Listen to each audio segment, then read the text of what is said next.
Welcome to everyone to this webinar on crypto assets and ethics organized by the Observatoire de la Finance in Geneva. I'm Virgile Perret, project leader at the Observatoire de la Finance, and I will have the pleasure to moderate the roundtable discussion. But before introducing our guest, I would like to recall that this webinar is part of a series of events organized by the Observatoire to support the Global Prize Ethics and Trust in Finance for a Sustainable Future. So let me just very briefly share a slide to recall what the prize. So the Global Prize is a biannual essay competition open to authors under 35 working either in academia, business, or in the public sector, and eager to promote new ways of bringing greater levels of ethical awareness and behavior to finance industry, including the insurance sector. So the deadline to submit the essay is end of May, 29th of May. You still have time to register for the competition. Basically, you have to write an essay in English of a maximum 5,000 words on a topic related to ethics or sustainability in finance.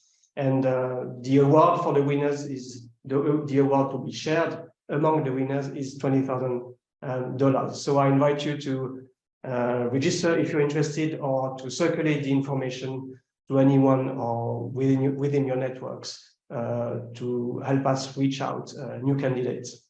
So now I would like to introduce my guests. I will proceed by alphabetical order.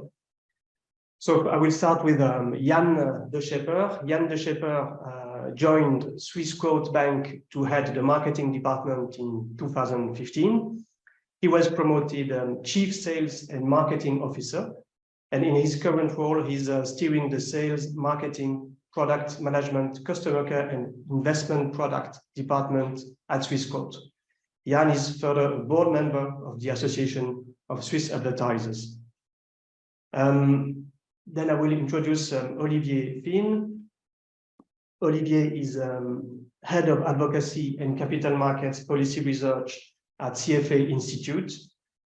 With teams based in London and Brussels, Olivier leads the effort in researching and commenting on the major trends that affect the investment management industry, changes to the profession, policy, and regulatory developments.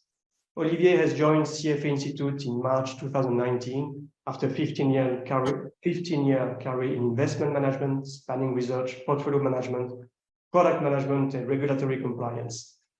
Hello, Olivier, thank you for joining. Then Eelco Fiole. Eelco Fiole is co-founder and managing partner of Alpha Governance Partners, which is focused on governance for sustainable and digital investment management globally. Dr. Fiole is also adjunct professor of finance ethics at the universities of Neuchâtel and Lausanne. He's a risk governance expert with current board mandates in sustainability, social impact, fintech, tokenization, Web3, and private equity. And finally, Dyhrberg. Haubo Dyhrberg is an assistant professor of finance at the Lazaridis School of Business and Economics at Wilfrid Laurier University in Canada. She researches liquidity on centralized and decentralized cryptocurrency exchanges, as well as the frictions involved when trading between crypto and traditional assets. She also studies retail trading on stock exchanges and many other topics. Her research aims to understand if the market structure functions optimally to the benefit of society. So welcome to all of you.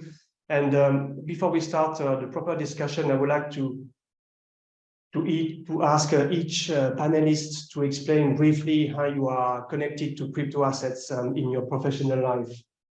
So let's start with again by alphabetical order with Jan de Schepper, please.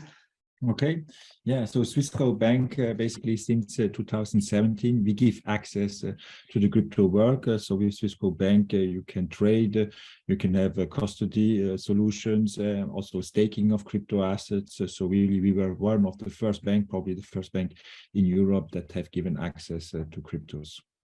Okay, excellent. Very interesting. Thank you. Olivier, Finn?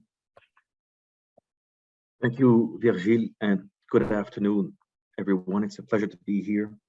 CFA Institute is a global association of investment professionals around the world.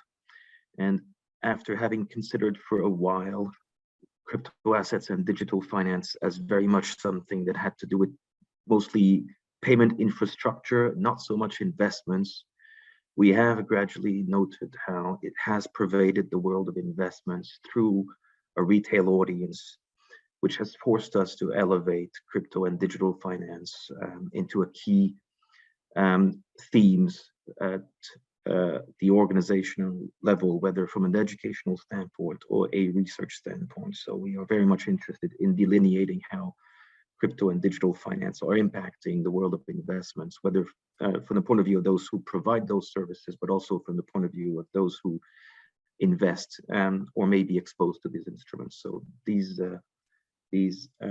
sort of webinars, especially focused on ethics, is particularly relevant according to me. Thank you. Thank you. Eelco, Fiole?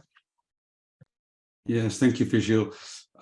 So I got into crypto and blockchain in 2017 when I was approached to provide governance for blockchain entities, given that I'm a governance person, and also help design governance for an asset management protocol at a time, which today is known under the name of Enzyme.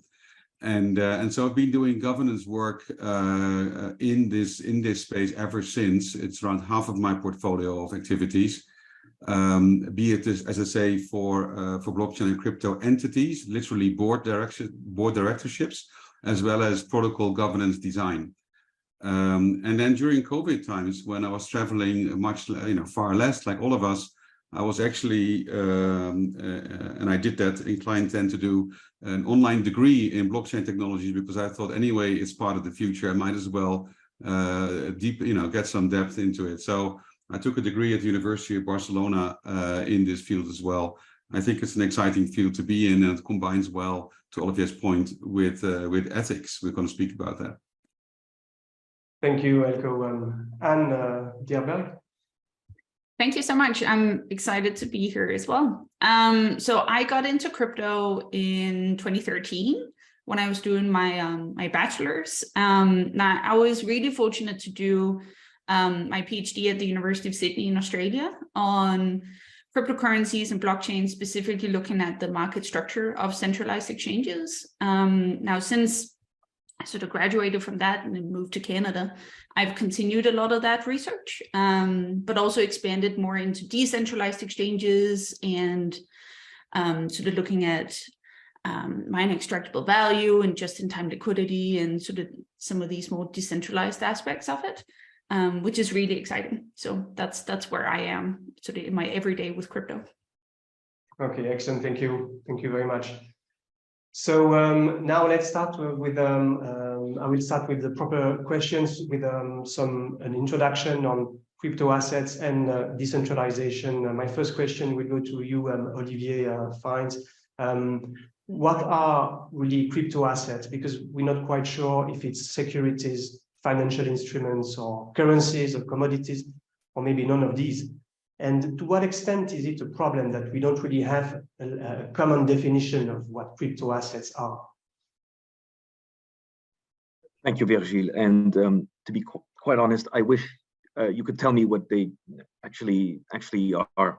It's a crucial question, right? And as usual, or as often in today's financial or regulatory world, it is being answered in different ways depending on the jurisdiction, which of course is having consequences on what we could call international coherence in regulatory frameworks. But essentially, if you boil it down to where most developments are taking place at the moment. In other words, US, European Union, and also most recently the United Kingdom, they're each approaching the question from a different angle or perhaps a different perspectives. So if you take a look at starting with the US, in March of 2022, the White House released an executive order calling on federal agencies to essentially take a closer look at crypto assets and think about a potential framework for regulating this burgeoning sector of finance. The problem is the landscape in the US remains very fluid, with lots of confusion around jurisdiction, and essentially the SEC for securities, CFTC for commodities, and then the duo of Treasury and Federal Reserve for currencies, and they don't agree on what cryptocurrencies are or which one should be what, basically, right? And when you consider the SEC's stance on the matter, it all boils down to this how we test, which has been for a long time now, the manner in which the SEC would determine if a particular instrument qualifies as a security. And the definition here of a security is related to whether or not it is an investment contract. And the definition, I'm going to read it out here, is that an investment contract exists when there is the investment of money in a common enterprise with a reasonable expectation of profits to be derived from the effort of others. So using that test, most recently, it was interesting that Gary Gensler in mid-March said that it's probable that from the how we test perspective, Ethereum could qualify as a security. At the same time, the CFTC was pretty adamant that Ethereum was actually a commodity, right? So there is clearly a disconnect in the US in terms of what cryptocurrencies could be. And most recently, following the executive order, the White House again released a proposed framework on crypto, which I do not think will resolve the question. It tends to focus on cybersecurity, fraud, illicit transmission of many money mechanisms, more than it focuses on clarifying what they are. In other words, the order has been for the SEC and CFTC to get their act together on crypto.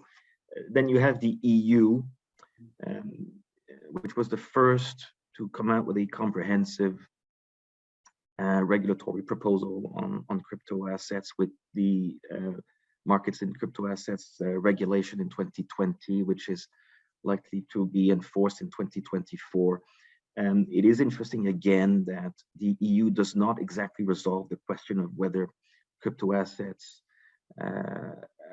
within a context of MiFID qualifies as a financial instrument. Rather, it is actually telling users which crypto assets will qualify under the new scheme, right? Focusing on utility tokens and stable coins. So clearly Bitcoin and Ethereum, as much as decentralized finance, are out of scope.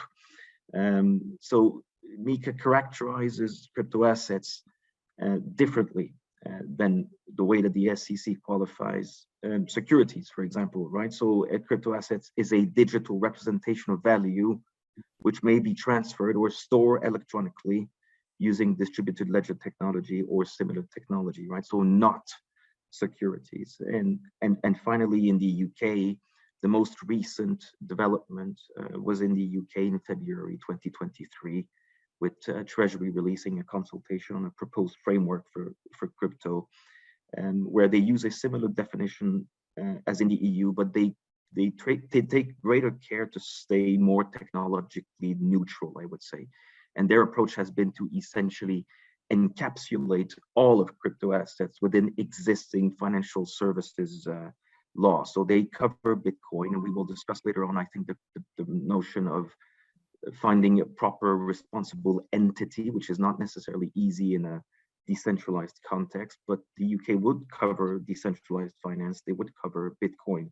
So I would say overall, it's clear that the US, EU, and the UK each have a different understanding of what crypto assets are. Regulators are probably chasing the industry in this case, I do not think we will find the proper definition soon enough, and it will probably be that the development of the industry itself forces regulators to reconsider the scope of regulation in the not too distant future. Thank you. Thank you, Olivier, for this broader overview. And we see that there's very different approaches, at least at this stage. It will be interesting to see how it evolves in the future with the development of different regulations also. So if there is any reaction, don't hesitate to raise your hand. Otherwise, I will move to the next question to you, Jan de Schepper, about decentralization, because we may wonder what decentralization really means in the crypto ecosystem, because there are plenty of actually centralized entities like trading platforms or different interfaces. So is there an ambiguity or a contradiction between the initial promise that was made through Bitcoin to have a fully disintermediated ecosystem and the system we have now, which is supposed to be decentralized, but still you can find many centralized entities. So how do you, what is your view on this ambiguity? Yeah, actually our view is there is the crypto world and there is the real world, if you want, and there is a role that intermediaries as a gate can bring to connect these two, and there must be some kind of connection. And if an intermediary acts as a ramp to off ramp and to on ramp, then it can have value to the people. And this is, I think, the most important question. So is it needed, and how can this organization, centralized organization, add value in terms of providing more ease? Because you could also make self-custody, you can make self-staking, but if somebody takes care of that, and if you trust this organization because it's well regulated, it's transparent, it's maybe listed on a stock exchange, it's ideally a bank, so that you can check the books and the balance sheet, that you know the money where it is. So this can add a lot of value, and that can help people basically access the crypto work, participate in the crypto work, being sure that you have a partner who understands the technology, who makes kind of filter functions, who can also give some advice. And I think that for most people, probably this is needed, because it's a young technology, it's evolving fast, it goes in different direction. And if you have somebody who really understands the ecosystem and acts as an intermediary in providing real value, then I think this is a function which is needed now and will probably also be needed in the future. Thank you very much, Jan, for this insight. So thank you for these explanations. I think it's a good introduction of the topic. Now I'd like to move more specifically on the ethical benefits of crypto assets with a question to you, Anne Dyhrberg, about the technology underpinning blockchain protocol. It's supposed to reduce frictions like time and cost in processes related to payments and financial transactions. So to what extent do individuals or businesses benefit from efficiency gains derived from the application of such technology in financial activities? Yeah, so I think this is definitely one of the sort of major benefits of blockchain technology. It was sort of the big promise when Bitcoin was introduced, that it was going to reduce a lot of the frictions around cross-border transfers. It was going to make it really fast, really cheap, because at the moment, if you want to make a fiat currency transfer between countries and you have to interact with Western Union or banks or something like this, it's going to usually take a couple of days to clear. It is also going to be expensive. For a $200 transfer, for example, you can end up paying up to 6%, which is twice as much as what the World Bank has as a target at the moment. So it's still a lot higher than what a lot of the sort of regulatory organizations would like it to be. Of course, these sort of transaction costs also increase with the amount of sort of dollars that you want to transfer. So larger transactions will also become more expensive. Now, of course, using blockchain technology, this could reduce it from taking days to transfer to hours or minutes, depending on what kind of coin you use. Of course, you will also have to pay a fee, but it's going to be a lot less. Of course, it's going to depend on the kind of speed that you require. If you need it to be processed immediately, you're going to have to pay a higher fee. It also depends on the kind of congestion that you have in the network. We've seen whenever sort of the price of Bitcoin, for example, is going up, there's a lot of activity going on, so will fees, simply because there is a limited amount of transactions that can be processed at any given point. Now, of course, with all of this, the big expectation was that Bitcoin and Ethereum was going to disrupt this sort of money transfer operators like Western Union and traditional bank transfers. But like more than 10 years on, we just haven't seen it.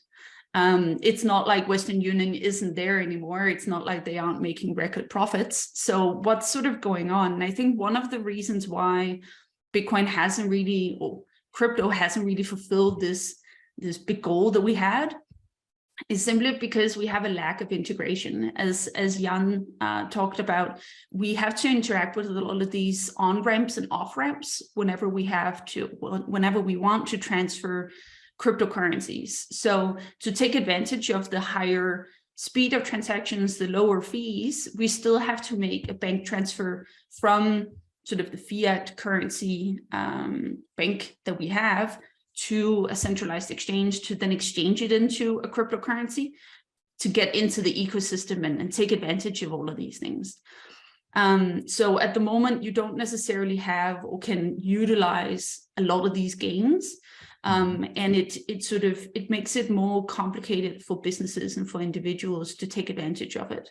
Now, I think one of the really exciting developments at the moment is central bank digital currencies, because that will sort of try and challenge this sort of on-ramp, off-ramp dependency that we have at the moment. Like if I already had Canadian dollars in the crypto sort of ecosystem, then I could a lot more easily take advantage of sort of the lower fees and the higher speeds of cross-border transfers. So it's really interesting to see what's going to happen, but central bank digital currencies might still be a little bit down the road. So, but yeah, that's my 2 cents on this. Thank you, and that's interesting. They are potential efficiency gains, as you mentioned, but they are not necessarily accessible or implemented yet. And that's a bit the same in the same perspective. I wanted to ask you, Olivier, about one of the key promise of tokenization of finance is that it can democratize access to financial services and offer new investment potential. So again, is it really the case that average individuals can get easier access to financial opportunities, or is it an illusion? And what are the risks there? I don't think it is an illusion as such, but it's more a promise than a fact for the time being. And you can take two perspectives here. One of financial inclusion in general, and one, as you said yourself, facilitating access to a broader set of individuals to investments or investment options that may not have been available before, right? So on the first question of financial inclusion, I think the jury is still out and we're getting mixed views on this notion. So on paper, why not? You know, on paper, if the idea is that by reducing frictions, as Anne was explaining before, and if reducing costs, technically speaking, you are reducing the barrier to economic profitability of lower size accounts, right? So technically speaking, in regions where those costs matter, you could, in theory, allow more people to have access to basic banking services. Now, that is just a theory. I have not seen this take place much more than simply being an idea so far. There are a few initiatives out there. If you think about the sand dollar in the Bahamas, for example, or even El Salvador making Bitcoin legal tender, the results from those initiatives have been mixed at best, or have not yet demonstrated their entire potential. We have done a few surveys on this question, even recently, to our members on both the question of crypto in general, but also central bank digital currencies that Anne was mentioning. And there's a lot of uncertainty as regards crypto's capacity to improve financial inclusion. I think it's about 50% overall of the respondents that thought, I'm not sure, or no, it will not make much of a difference. Now, it remains to be seen, right? Crypto is still a very, very small part when you compare that to traditional finance. And we'll discuss later on about financial stability overall, but if it develops, by definition, it needs to bring something to society. Otherwise, what is the point, right? Mm-hmm. So on the second question of, I would say, broader access to more difficult financial instruments, there's this notion of fractionable shares, for example, that you could achieve through the blockchain, right? Which could essentially render something that is illiquid suddenly technically liquid by giving access to people to shares of private equity funds or shares of real estate funds, which are by nature pretty illiquid. So the process of fractioning the shares on a blockchain could make it available. Now, it doesn't resolve the question of whether that is a sensible thing to do, or appropriate or suitable for those investors. But in practice, you could essentially make most of finance a bit more approachable or accessible through the process of fractioning on the blockchain.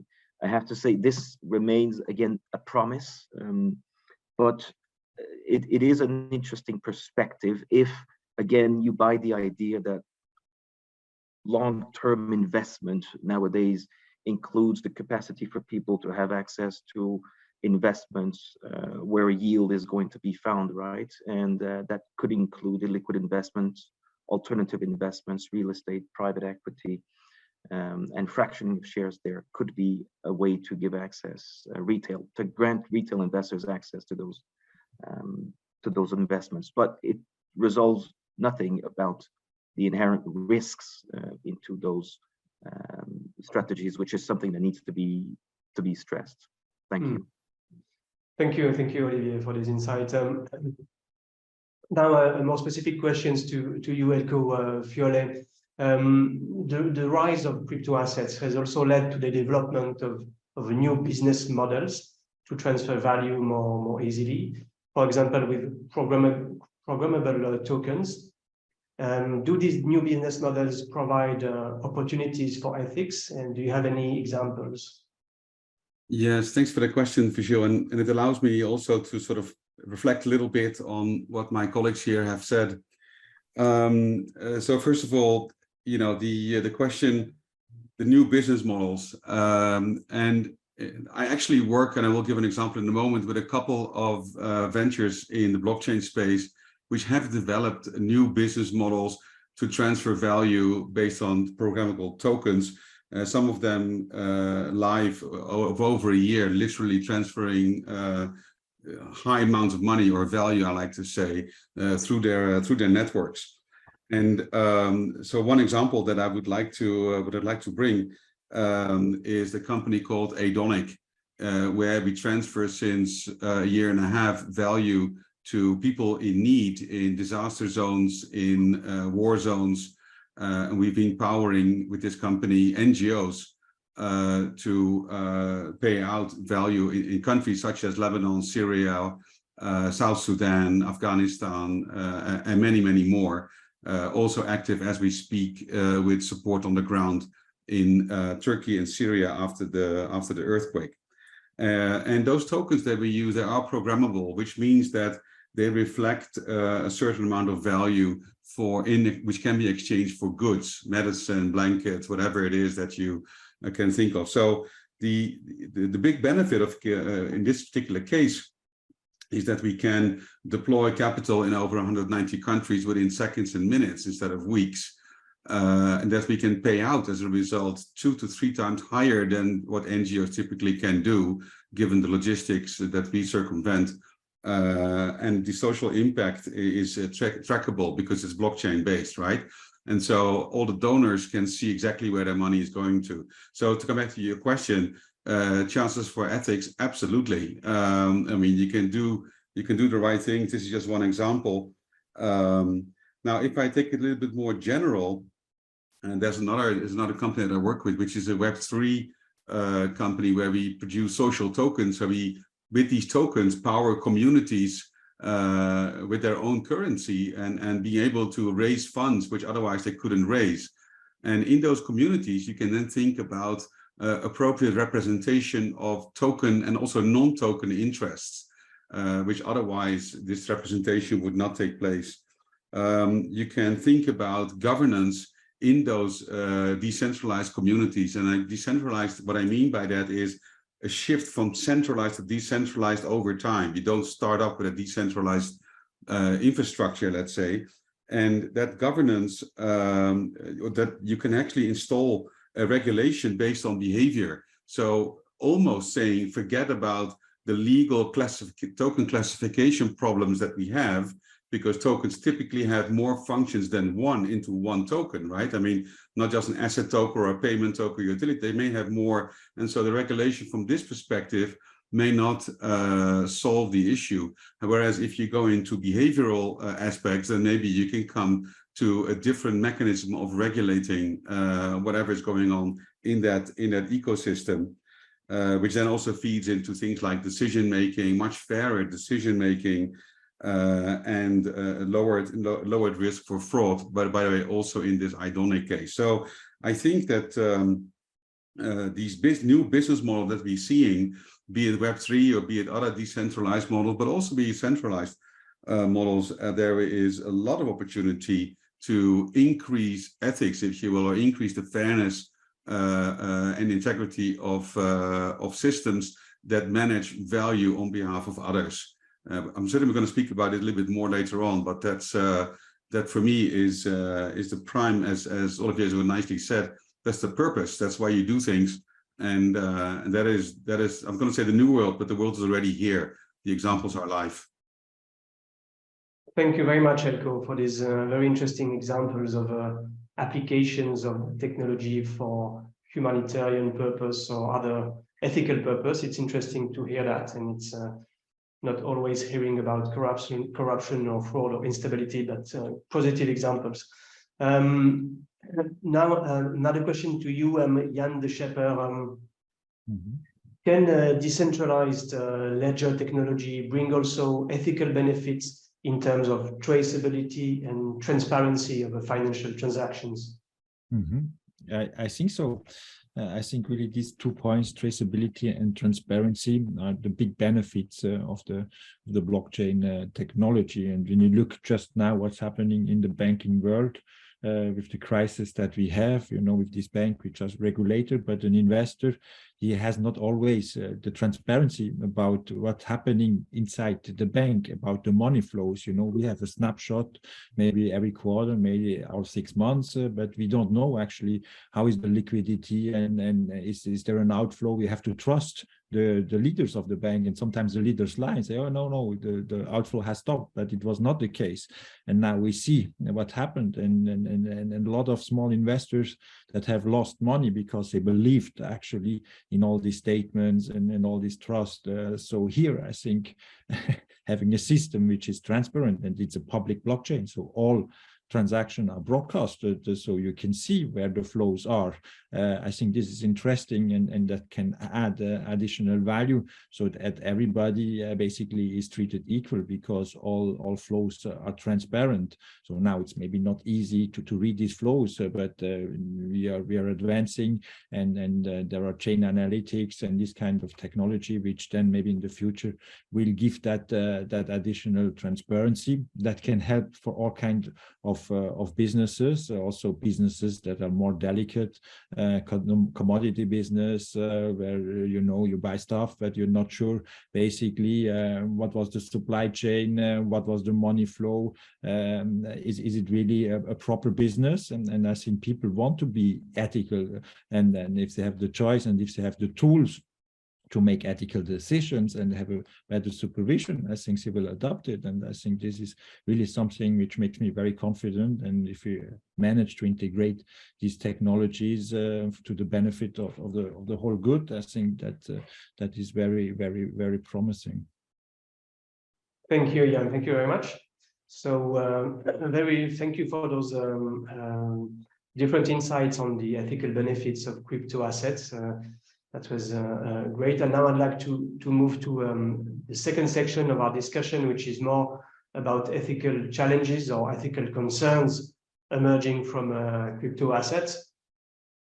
So back to you, Olivier, Finn, with a question on financial instability. Could crypto assets cause systemic financial instability through new risk transmission mechanisms? And where do we stand now in terms of systemic risks within crypto? I mean, do you have a view on that? Sure. Thank you again. So let's be clear as well on one thing.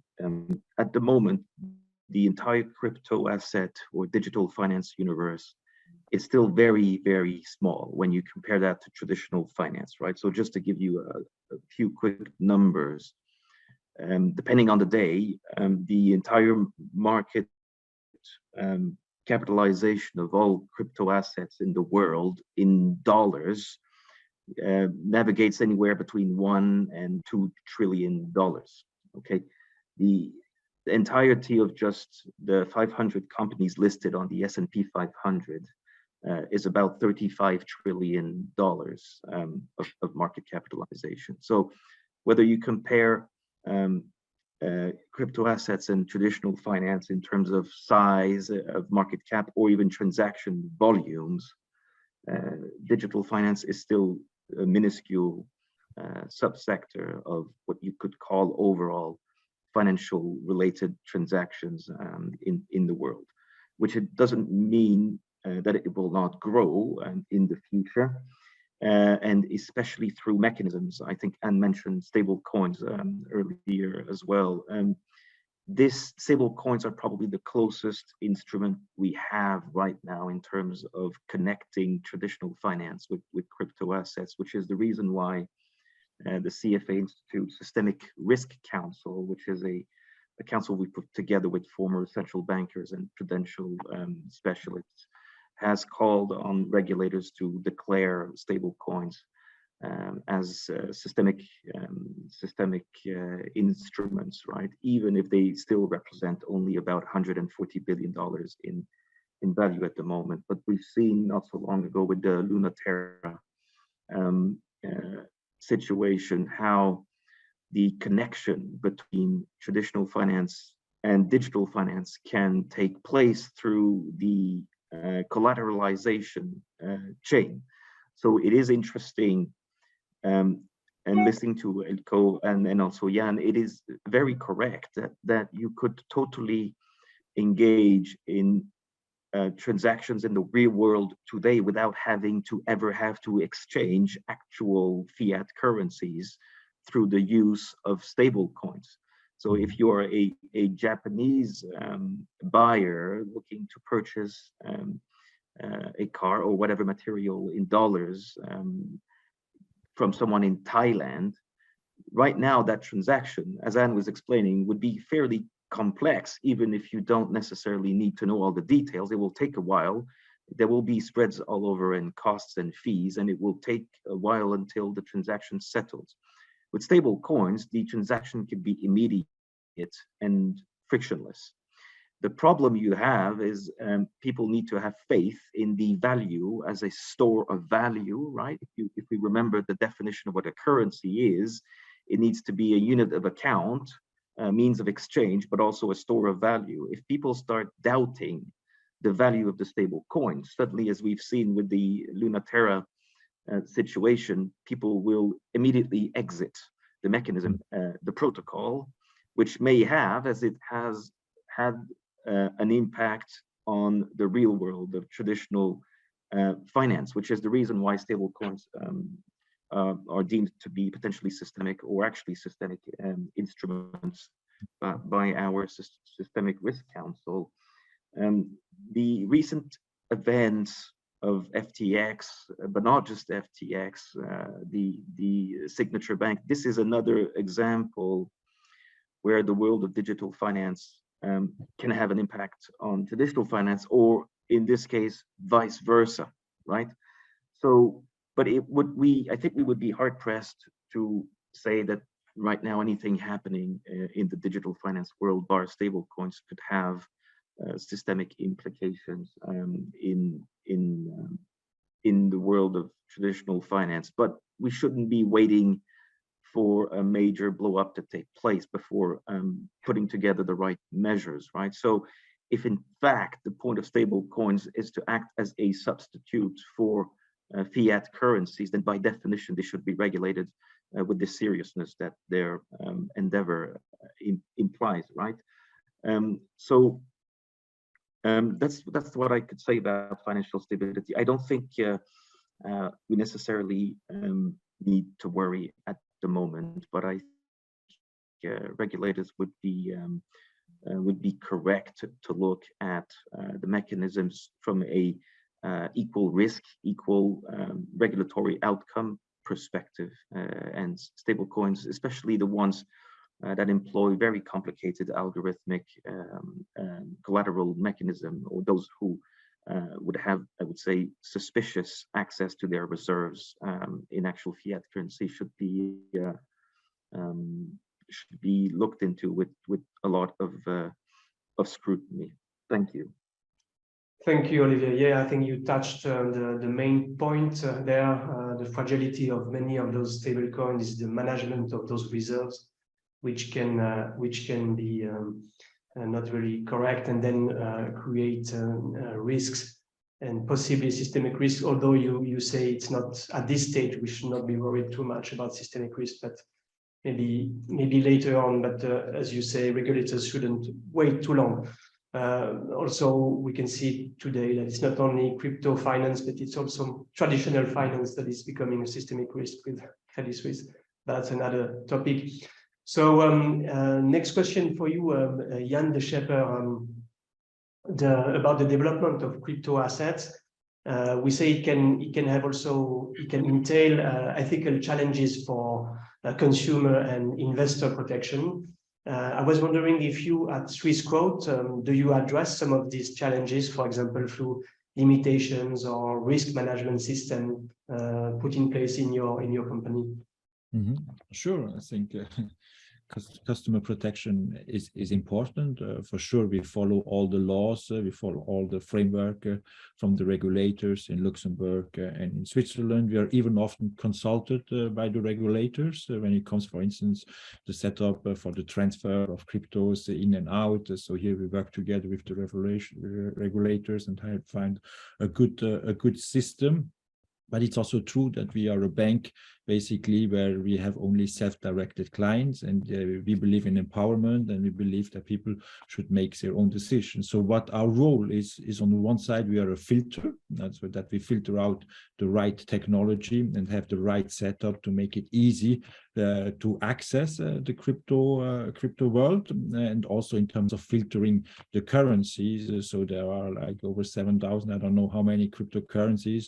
A lot of them are scams, pump and dump, and you name it, and not very viable products. But there are some who are very interesting in terms of concept. So we have a look at it. That doesn't mean that it's a recommendation. Say, okay, you should buy that, but at least we look at it in terms of trading volume, in terms of protocol, in terms is there something behind before we put it on our exchange. And sometimes you take it out of the exchange also because they say, okay, the situation has changed. It's better for our clients. We take it out, but it's never a promise. And also with traditional investments, we have seen it with Credit Suisse, where you think, okay, this is very, very stable and solid, 167 years of tradition, you can lose money. So of course, with these volatile instruments, it's sure that there is risk involved. What we do is on the worst side filter, and then it's also shielding off the investors. So the cryptocurrencies, we have it in storage, so multi-layer, very secure, hard wallet storage that the clients benefit, and it's also shielded off balance sheet. So it's not like with the cash that you have a deposit protection, depending on the country you are in Switzerland, it's 100,000 Swiss francs, but if it's off balance sheet, then it's not limited. So it's like a security in that way, that how we handle it. So that's the role we see actually as a bank that we think is important, and that think it has a lot of benefits. And when we have seen what happened with FTX, I think people now realize the benefit and say, okay, it's not just about having the most fancy app and leverage onto 125 and whatever crazy things. It's also about substantial parts and it's finally it's about money, and you need to give your money to somebody you trust and where you're sure it's segregated and not misused. So that's a little bit how we see our role here. Thank you, Jan. It's very interesting to see that you actually do some selection, some filtering within your bank to protect investors. So that's great. Now I'd like to talk about the question of a fiduciary duty with you, Eelco, Fiole. Is investment in crypto assets compatible with fiduciary duty, especially for institutional investors? What kind of improvement would be required for crypto assets to become more acceptable from a fiduciary perspective? Yeah, that's a good point. First of all, the fiduciary duty of an institutional investor is, of course, to put the interest of the investor first. And so under the fiduciary duty, you got things like duty of care, loyalty, prudence, these kind of concepts, especially in common law systems. It's far less well described in civil law jurisdictions, but nevertheless, that duty is well understood. Now, one could argue that an institutional investor could look at crypto and say, well, we know this is highly speculative and it can go up and go down and we don't know much. So to the extent that a highly speculative asset fits in the portfolio, we could add it, right? And there are people that would say you should allocate, 1, 2, 3% of your portfolio into it from that whole portfolio construction perspective. That will be, let's say, the shortcut. Now, to your second question, what kind of improvements would we be looking for? And this is a little bit the longer cut. Typically, if you make an investment, and I'm certain that I'm also a CFA charter holder, so Olivier would likely agree with me, you would need to have a basis for your investment. Now, and what is clearly lacking in the crypto space are sound analysis of the opportunity where a crypto asset is going to go to. So where you can perform equity analysis on a stock or a bond valuation, and let's say this is even in an alternative investment setting with idiosyncratic strategies and so on. This is something that in crypto is very, very difficult. So the sound analytical basis to come to an investment recommendation based on analysis, let's say, is at this moment very, very weak. The commentary that I see from investment managers in this space is typically is backward looking, which anyway is always sort of dominant, and with very little value in terms of forward-looking prediction. The other thing which is clearly needed is the improvement of risk management around investing in crypto assets. The risk management, or the risks, I should say, in crypto is quite different. They are sometimes the same. So Terra Luna We know it's an algorithmic tradable coin. Anybody with experience in derivatives or in, let's say, synthetic exposures would understand what works if collateral doesn't work or if liquidity doesn't work. So that piece you can take on. But the risks in crypto assets themselves, the technological risk, smart contract risk, programmable, languages which are not mature yet, Oracle risk, all kinds of specific risks specific to the crypto asset. That is something which is not very well managed yet. I.e., we don't have risk management, practices which are established. So if you are a sovereign wealth fund or a pension fund or other institutional investor, being able to rely on or having these risk management capabilities in-house is a very big ask.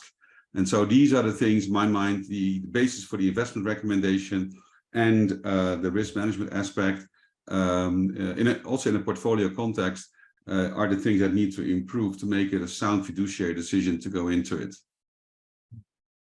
Thank you very much, Eelco. So we've seen that there are some ethical benefits with the business models of crypto platforms, but there are also some ethical concern with those business models. And I'd like to ask Anne Dyhrberg about those concerns, because I've read that there are some crypto platforms that use techniques from the gaming industry to attract new users. For example, they would offer higher than market interest rates to gain scale and network effects. However, this is very often a short-term strategy to attract new customers, which is unsustainable in the future. So is there a risk that there is a Ponzi scheme embedded in crypto assets business models? Yes, I think this is a really important question. I don't think we can sort of deny that we don't have examples of Ponzi schemes in crypto. As Jan mentioned, there are multiple different coins that are super sort of schemy and untrustworthy and so forth. I'm also sitting in Canada, where we had the centralized exchange Quadriga that defrauded a lot of, or all of their customers essentially, with essentially a Ponzi scheme type situation where you would buy crypto, or you thought you bought crypto, but you didn't really, and all of these things. And the founder is maybe dead or maybe not. And if anyone is interested in a really sort of interesting crypto story, then definitely look into Quadriga, because it's wild. However, I don't necessarily think that sort of Ponzi schemes and scheming in general is sort of embedded into the business model. There are lots of both coins and companies that are completely legitimate and take advantage of all of these sort of benefits that we've talked about within crypto. However, I do think that just like regular finance, we do have sort of ethical concerns that we have to be aware of, and the customers and businesses have to be aware of. Just like in traditional finance, we've looked at, for example, Robinhood and GameStop, there are issues around sort of the gamification of finance, where a lot of these apps sort of take advantage of the addictive nature of trading. They make it really easy, and they sort of give you a lot of these sort of incentives to trade a lot and often.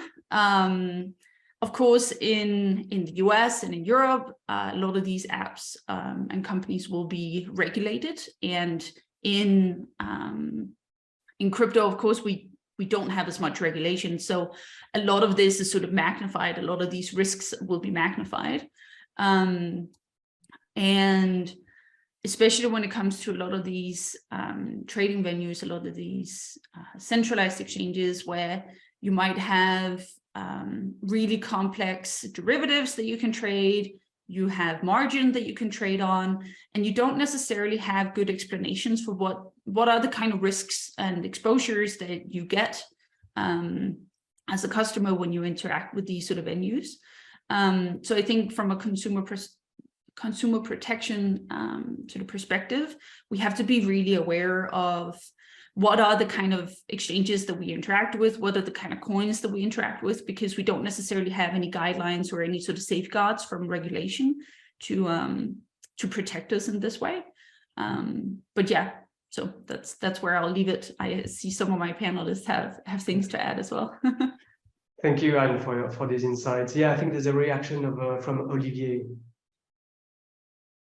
Yes, if I could just add a little bit to what both Anne and Eelco have been saying, which was very interesting. And staying in Canada, if I might travel immediately to Canada, the other interesting story was that of Celsius.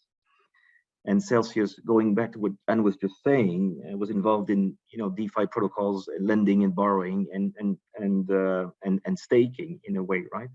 And what I found was particularly interesting in Canada is the largest pension scheme manager in Canada, the most sophisticated investor in all of Canada, was caught in that maelstrom of investing in Celsius, which defies any sense that Eelco was explaining before, which is they employ large numbers of CFA charter holders. And when we asked those people, where was your due diligence? Where was the documentation you obtained before making this investment? Their answer has been very, very weak. I have to admit, their answer was, well, we cannot have a decent explanation for all our investments all the time. Coming from a public pension scheme manager in Canada, that was quite a shock to me. And right after that decision to write down their entire investment in Celsius, their immediate reaction was, we no longer want to have anything to do with crypto. So they went from probably using hype as a reason to invest, and then using fear as a reason to stop making any investment in the field, which is a very irrational take on the situation, again, coming from the most sophisticated investors. So going back to fiduciary duty that Eelco and both Anne touched upon, we cannot move away from basic reason when thinking about making investments, right? You need to consider the risk, you need to consider the economic rationale, whatever endeavor you're thinking about, and this needs to make sense as per the strategy and the risk constraints that you've set yourself, or that of the portfolio, the people that you're making those decisions on behalf of. And being a sophisticated investor makes no difference whatsoever in the seriousness that you should put into that investment decision making. So I thought both Eelco and Anne's comments were very interesting from that perspective, because apparently the largest institutions in the world are not immune to hype and to making irrational decision from time to time. Thank you. Thank you, Olivier, for this very interesting example. I think Jan would like to also add something. Jan? Yeah, well, just wanted to say that I completely agree with Anne. I think Ponzi is not embedded in the business model. I think that greed and out of the greed, the temptation to fraud, if the occasion is there for some people, is embedded in human nature, not in the technology necessary. And we have seen it with Madoff, how long that he was able actually to build his gigantic Ponzi scheme. And now I've just read that Don Juan actually has been arrested in Montenegro. So basically, I don't see any difference. It's just human nature, unfortunately. Thank you. Yeah, thank you very much. I think we had a great overview of both ethical benefits and some of the challenges with crypto assets. We cannot go through all of them, but at least we had a diverse points of view on the topic. And I'd like to move to the last section of our discussion about regulation and policy responses. And I'll start with a question to you, Eelco, Fiole, about accountability. Is it possible to ensure accountability if the crypto system has no centralized parties to hold to account? And how can policymakers address this dichotomy between the decentralization of crypto on the one hand and the need to actually hold parties accountable on the other? Yeah, I've said before that the classification of tokens into one area and then regulate them as securities or not and so on is a difficult endeavor. And the same goes in my mind here in terms of looking at structure of ecosystems and then say, is it centralized, decentralized? Can we assign accountability?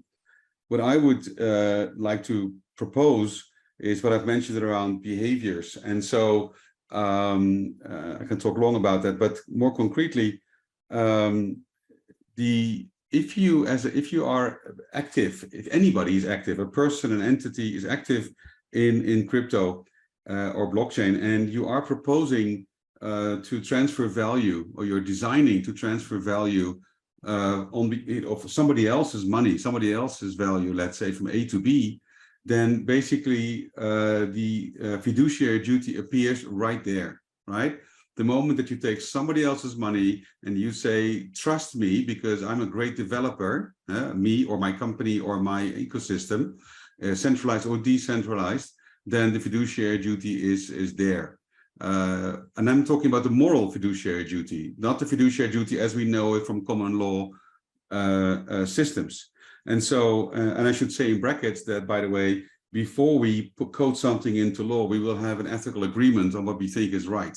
And so we first need to look at the ethics of it before we code it into law. Okay, so to come back to that, so that person or that entity that makes design decisions in important design decisions in such a system, or important policy decisions in such a system, be it alone or be it as a body, in my mind, should carry fiduciary duty.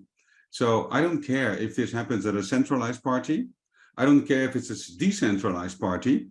If you look at the decentralized ecosystem, you will find different actors that do different things in an ecosystem, even to the level of coding, if you will. And that is on that level, that's where the fiduciary duty and also the accountability as a result lies.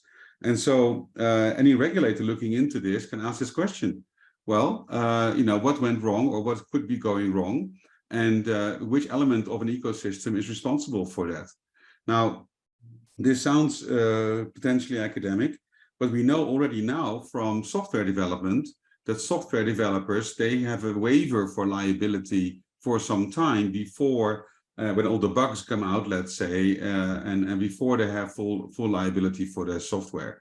And this is a bit of more of a complicated case, so we need a little bit more thinking, because here it's about money or value, as I like to say. So it needs a little bit more thinking, but it should go into, in my mind, into that direction. Where are the important design decisions made? Where are the important policy decisions made? And that is where the fiduciary duty lie. And that is exactly, if you're looking at people joining or DAOs being created, what kind of behavior is being modeled? Is that behavior that we want? Is that behavior that we don't want? What are the incentives around it, et cetera, et cetera? And that is where we can address in my mind, the accountability question. Thank you, Eelco. I think Olivier would like to react.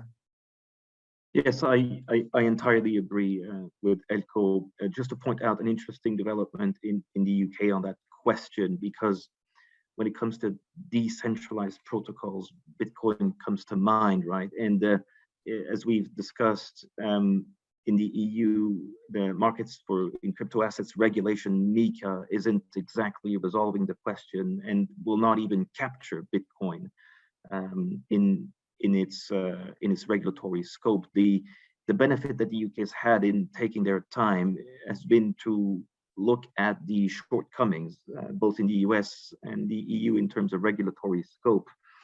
And it is interesting what they are proposing when it comes to unbacked decentralized protocols like Bitcoin, which is that if you want to allow the issuance or the trading of such coins on your platform, and if this platform is based and established in the UK, you as the platform operator will have to assume the role of the issuing entity and therefore the responsible entity, as referred to by Eelco, for that coin.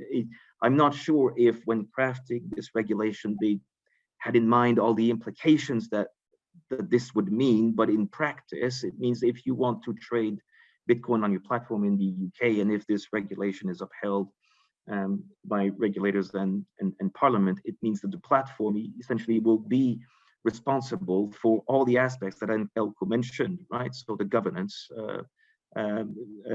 guarantees, or fraud on a essentially a coin which they may have absolutely no control over the governance of, given it stays on a decentralized blockchain that they do not control. I find that a pretty astonishing development, and not sure yet if it will be upheld or whether the industry will balk at that requirement. But definitely they understand the notion of the responsible entity and the level of the issuance. Thank you. Thank you, Olivier. Anne, I think we would like to raise your hand. If Eelco, if your comments are on Olivier's comments, you can go first if you want. Okay. No, I just wanted to add sort of on this discussion about accountability. I think one of the really sort of interesting new aspects is also how sort of censorship and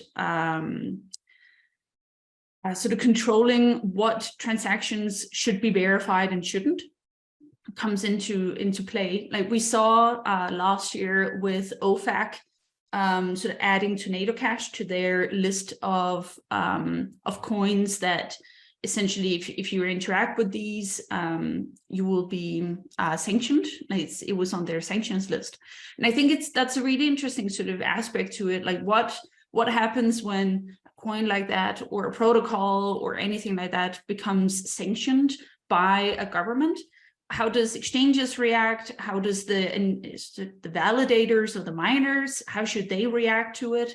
And how do we sort of hold these parties accountable for processing transactions that they shouldn't or they should? And how do we think about a centralized entity like OFAC sort of controlling who should transfer these sort of free coins and who shouldn't? Are we comfortable with that, or is it sort of, does it go against the fundamental sort of idea about this whole decentralized sort of system? So I just wanted to add that as well for accountability. Yeah, thank you very much. Eelco, you wanted to also?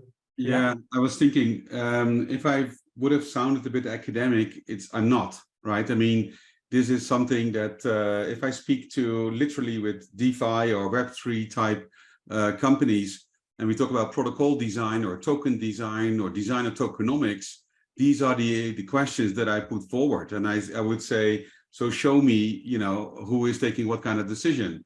How's the representation of token and non-token holders taken care of? How does the voting work? How do you work with off-chain effects and so on and so forth? So this is this kind of modeling, if you will. You need to do this early on. And what we've seen, of course, and I think we're still quite dominant, is where technological brains, some brains better than others in this space, are designing functionality, i.e. things work. Yes, they work brilliantly, but with very little connotation, little understanding, if you will, of these kind of fiduciary aspects which need to go into the design of all of these protocols. And so an hour ago, I said that one of my first projects 7 years ago was protocol governance. And that is, in my mind, so important to not have a blow up down the line. And that is, I think, in my mind, not very well understood. And so in this world, in the world of tokens and blockchain, people often think that governance equals token voting, but it is not, right? It is a far wider concept, and certainly when you integrate demands around things like market integrity, investor protection, in what I call pre-regulated phase. Don't wait for the regulators to come in, because that discussion is a complicated one. Do it right in the design phase. Thank you, Eelco, for these additional insights. I think we have a good overview of that questions. I also wanted to ask all of you questions about more broadly regulation, but some of you already addressed, at least partially, that question. But I was wondering if crypto assets would fit the existing regulatory framework, or do we need a specific policy or specific regulation to address the risk they pose? So maybe I think I would like to ask the questions to all of you. Maybe I'll start with you, Jan, if you don't mind, if you have a view on that. No, I don't mind. I'm not a legal and compliance expert, but I don't mind answering. I think Switzerland has done a good job in terms that we have been fast with the DLT Act, with a certain classification of payment token, utility token, security token. I think that was very helpful and was a basis actually to develop the business and the ecosystem that Switzerland has enjoyed with the Zug Valley that everybody knows. And I think that was a smart move. And now we have MiCA, who is coming up. I don't know it in detail, but what I heard from the expert is that it's the right way to do and gives additional security, and probably then Switzerland will adapt the legislation to the European legislation and make some kind of harmonization. So I think that sounds to me as the better approach than in the US, where they're further behind, where the whole definition about is it the security and what the SIC is now doing is creating quite a mess. But it's definitely not an easy one. I think it's important that on the one side it allows innovation, because the technology can bring a lot of innovation when you think about the tokenization of all the different kind of assets, illiquid assets, real world assets, fractional kind of ownership. I think this is all very interesting, which can open really up new possibility and in that sense democratize finance. And on the other side, it's about, of course, protection of investors. So it's always a balance that the regulator has to find, and it's probably not easy to make it right. But I'm rather optimistic that it goes in the right direction and that it creates a good framework that clarifies the legal questions which are still here. And once these questions have been clarified and you know actually what the rule is, then it will help in terms of adoption also from the institutional world. So I keep an optimistic outlook. Thank you, Jan. Olivier would like to add something on this idea of regulation. Do we need a specific framework, or do you think it would fit in the existing framework?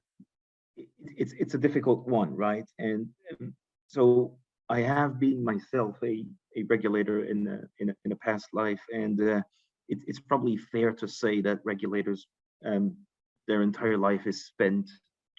They will think ahead of where necessarily the industry is going to go, and crypto is digital finance in general, after the development of what we've seen in the 90s and 2000s of high frequency trading, crypto AI is probably now the biggest challenge to regulators ever. It's a challenge in terms of technology, but it's also a challenge in terms of expected outcomes from governance rules and security rules and all the rest of it, like we've discussed. So there's different ways to look at it, and I would say in typical EU fashion, the EU decided to trigger first by adding more regulation on top of regulation without necessarily. So I think Jan was correct, but I think the EU has not given that much thought to what exactly are crypto assets, right? So they decided to leave a certain number of questions for later, such as decentralized finance or Bitcoin. There's no answer to those questions at the EU at the moment. So they're focusing more on the crypto asset service providers. We know the EU was very keen on ICOs to fund small and medium enterprises, for example. So utility tokens have received a lot of focus. Stable coins, rightly so as well. So I think this is a positive development. But in the EU, in other words, the approach has been, we don't really know what they are. We're just going to create an under layer of regulation in case this is right. The UK has also done it in typical UK fashion, which is, why change something that works, right? So in other words, their approach has been, we're going to propose to include everything crypto within the existing realm of financial services regulation. And if it doesn't work, we're going to expect that the regulators create the specific rules to tackle this problem. But this is where you can see where there's the distinction between the typical EU Napoleon Code in terms of thinking about law, the rule of law, right? Or the way that the Germans would look at it, the ordoliberalismus approach to regulating things, whereas the Anglo-Saxons would look at it probably more from the point of view of principles. And in other words, can we apply the concept of equal risk, equal outcome to everything? So if you think about what I consider to be the #1 problem in crypto, which is safekeeping of client assets, what the Treasury in the UK has said to the FCA, use the existing rule book that you have on client assets and custody, and tell us where you need to design specific rules for crypto. So the problem in crypto by definition is that there's no assets as such. What you have is private keys, right? So how do you count, safeguard, and keep track of those private keys? It is possible they'll have to design specific rules to account for those regulations. But the idea is that if the risk is the same, the outcome, the regulatory outcome, continues to apply in full until proven deficient, for example. And I would concur with Jan. In the US, it's still very messy, and we've seen the effect not so long ago in the US of the SEC declaring, for example, that ICOs were probably securities. The effect has been there hasn't been ICOs in the US ever since in 2019. I think that was declared. So I think the US will probably start by looking at whether the securities laws continue to apply, and whether new regulation down the line are required for the specific nature of some crypto assets. I think the SEC agrees that Bitcoin as such is not a security, but Ethereum is, for example. So you could have a dynamic geography of regulation in crypto. That's what I had to say. Thank you. Thank you, Olivier. Dynamic geography of regulation. Eelco, would you have another view or same kind of view as Olivier? Same and different. So first, I agree with Jan that Switzerland has been very good in delineating first between the various categories of tokens. And what we've seen is, as a result, a kind of regulatory arbitrage. I got on the board of a Canadian company that moved from Toronto to Switzerland years ago because of that very reason, because Switzerland was giving legal certainty. Fast forward to today, I'm on the board of a Japanese entity, and Japan is a terrible crypto and regulatory environment. But the digital agency in Tokyo is very much working towards new regulation because they realize that they're losing companies, right? And so what you see now is this kind of still going on, this regulatory arbitrage between the jurisdictions. And I wonder if part of that problem is what you've said, Olivier, the fact that the regulators have not really understood or not really put enough time in to understand what are the crypto assets really, what are the tokens really. And so as a result, we get this back and forth between jurisdictions. I would think that we would need a separate regulation for these things and not necessarily classify them as securities, let's say, or as something else, but a separate regulation in my mind that looks at behavior around these assets, where we can borrow from things like corporate governance or investment governance, where we can borrow topics around, or let's say insights from things like market integrity, as I mentioned, investor protection. So we got this whole new asset. If we want to protect investors, as we do on the fund side of things, right, in investment funds, what does it mean in this particular context? And guess what? It may mean something else, right? And it may be expressed in something else. So yes, let's borrow from what we've done and not reinvent the wheel, but let's also keep an open mind for the aspects that we still need to develop new. And that means that we need to get, or the regulators need to get to the bottom of the understanding of what this is, what they're trying to regulate, instead of trying it to push into boxes where it just doesn't fit. Because frankly speaking, we all been following Ether for years, of course, and I guess we're all fans of it, and I have the deepest respect for what they've done with the upgrades recently. But to just classify Ether as a security, whereas you could argue in the same way that it is a utility and it is an infrastructure play, and that's how I see it, by the way. And by virtue of this utility play, the value goes up. And as a result, you can talk about it if it's security. I'm not even talking about staking and all of these things. That is in my mind way too short of a version of coming to a conclusion how to regulate this. So I think the regulators need to spend more time and maybe need to have fresh thinking about this. Recently, I was asked, where can I get fresh thinking, different thinking? And I would say, well, probably not in the centers where regulatory people are.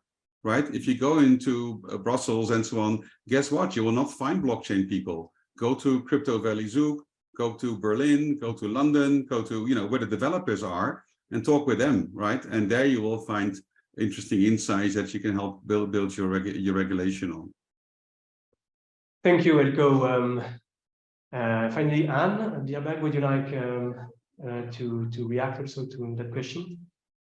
Oh, I think we covered a lot of the really sort of important points. So if you want to move on to the last question before we run out of time, I'm completely fine with leaving it at that.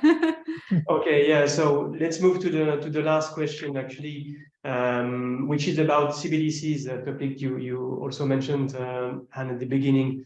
So I was wondering, will the introduction of CBDCs, which has already started in some countries, change the fundamental value of private crypto assets? So I was wondering is it going to cut the grass under the feet of crypto assets, or is it rather going to boost actually the development of crypto assets? So maybe Jan, would you like to? Yeah, sure. Yeah. I think first of all, we have to clarify what kind of CBDC we are speaking. Is it wholesale or is it retail? And then if it's really retail, then it will change the role of the private banks, basically, because some function then will be done by the central banks. And then there's the question, do we want that? Does the people want that?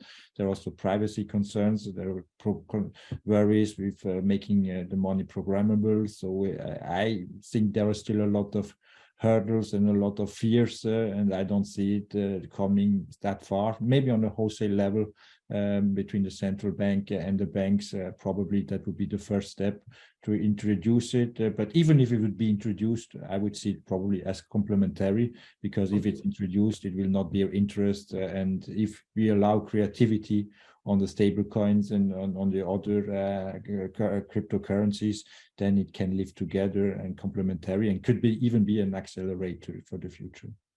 Complementary, potentially accelerator. Thank you, Olivier.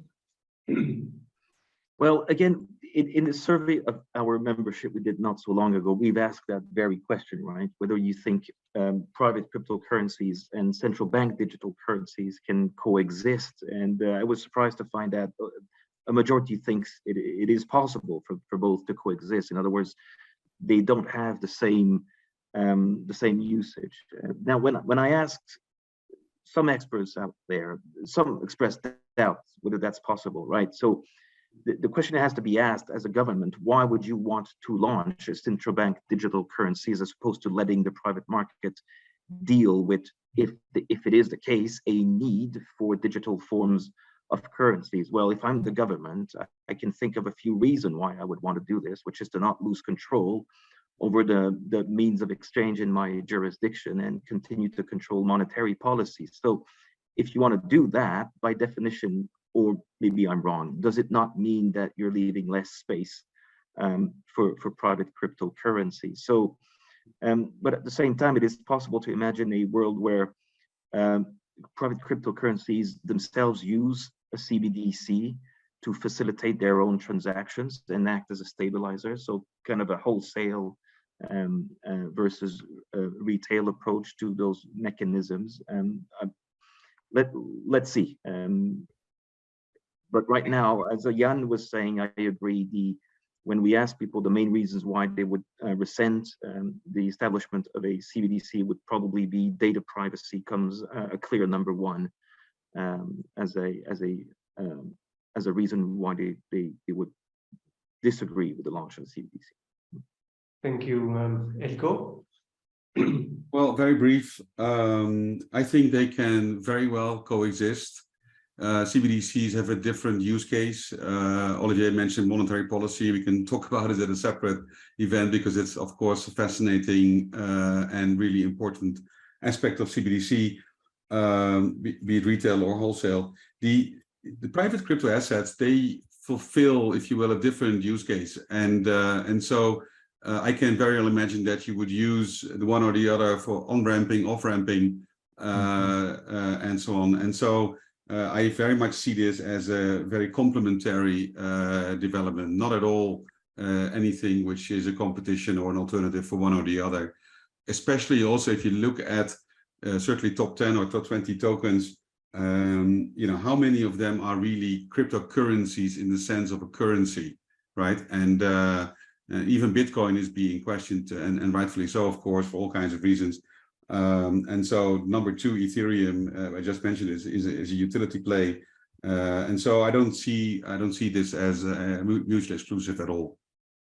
Okay, excellent. Thank you, Anne. Yeah, no, I definitely agree that I think it's going to be an accelerator for the environment. I think if we go out and ask people like, hey, do you use crypto in your everyday? Like very, very few people are going to say yes, unless you do like day trading or anything like that. And I think having central bank digital currencies is going to change that. So if it becomes a lot more easy for everybody to sort of interact within the ecosystem, then that's just going to change. It's going to be a lot easier for everyone every day to take advantage of a lot of these opportunities that we have within sort of the blockchain technology, to interact with a lot of these companies with different investment vehicles, to do all of these things in a lot more sort of seamless way. If I can easily exchange my Canadian dollars to like a crypto version of the Canadian dollar, if I can even have it in my banking app, I think it's going to make it a lot easier for a lot more people to sort of interact with it. Yeah, so I think it's really exciting, but again, let's see if it actually comes around and gets launched. I feel like we've been talking about central bank digital currencies for quite a while, and not really getting a lot out of it. But yeah, but it's exciting, and I hope it works out in the end. Thank you. So yeah, I think CBDCs maybe could work as a kind of bridge between the traditional financial system and the crypto ecosystem. And actually, it's true that CBDCs take time, but I know Christine Lagarde is quite in favor, and they say by 2026, 27, they may actually implement a digital euro. So we'll wait and see. We'll see how it goes. But I guess if a digital euro is implemented, that may actually boost other countries to launch their own CBDCs, but we don't know yet. We'll see. In any case, thank you to all of you for this great discussion. I think we went through a lot of topics on the side of ethical benefits, advantages, but also ethical concerns and challenges. And we had great also insights on regulation and policy responses. So thank you very much for your time and insights. So thanks to all of you. We should keep in touch maybe for the next webinar on Credit Suisse or the next crypto crash, or I don't know. And have an excellent weekend, and wish you all the best. Thank you very much. Thank you so much. Thank you. Thank you. Thank you. Bye.